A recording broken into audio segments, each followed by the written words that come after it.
Hi guys, so for today, ibang unboxing naman yung gagawin natin. Hindi naman stationery items ang gagawin for today's video. Ano naman tayo ngayon? Doll mail. Bukod kasi sa mga stationery items, I'm trying to go back sa pagko-collect ng dolls ulit. So yun. One is pre-order and na-receive ko siya kanina.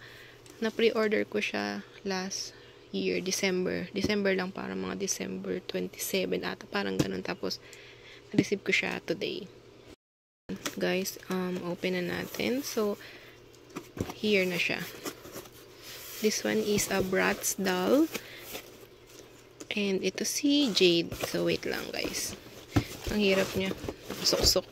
So this is Jade guys. Ito yung latest release nila ng Bratz, yung Going Out. So, this is Jade.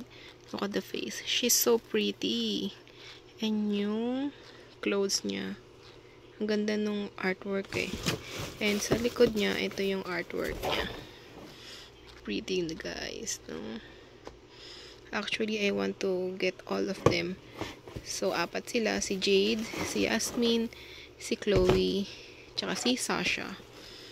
Hindi ako makadecide kung sinong yung next kong kukunin. So, yan. She's really pretty talaga.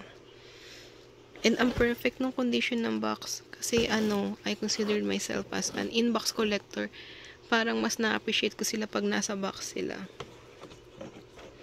Parang ang sakit sa puso for me ha. Pag tinatanggal ko sila sa box. Gusto ko yung ganyan lang sila. Ganyan talaga.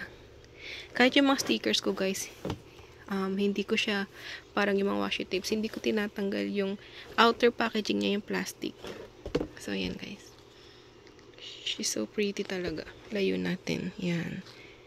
Pero I'm planning to get si Yasmin next or si Sasha, kasi parang hindi ko basta may something kay Chloe na, pero bias ko si Chloe actually, pero may something kay Chloe ngayon na parang ewan ko, parang may something nakukulangan ako, parang ganun.